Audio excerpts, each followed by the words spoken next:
好来，乡亲啊，继续来看这个中国的海警船一直来甲咱扰乱，一礼拜都来试解。海巡署的舰队昨个伫咧平湖海峡发现3只中国的海警船，并无拍开到自动识别的系统 AIS， 也就是讲，因的闪片无互追踪到。专家讲，因用这种暗船的方式进入咱的海峡，要甲咱侵略的意图真明显。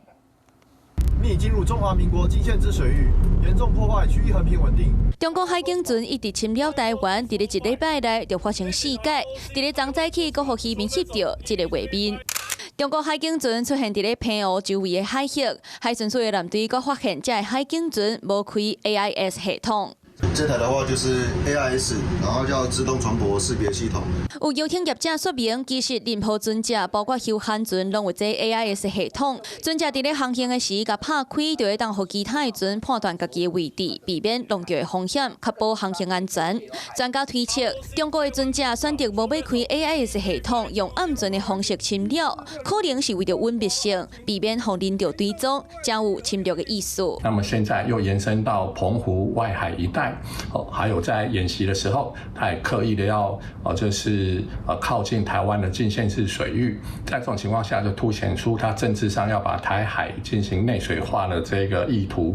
海巡署金马坪分署伫这个月15就把侦查到2只无开 AIS 的中国海警船出现伫咧金门周边海峡。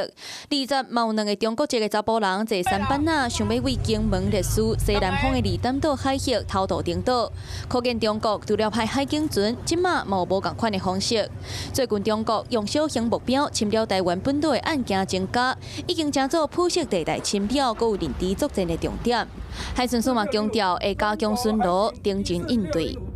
Hello， 我是林仙怡。想要抢先掌握最及时的新闻资讯吗？赶快订阅、按赞、开启小铃铛，锁定华视新闻 YouTube 频道。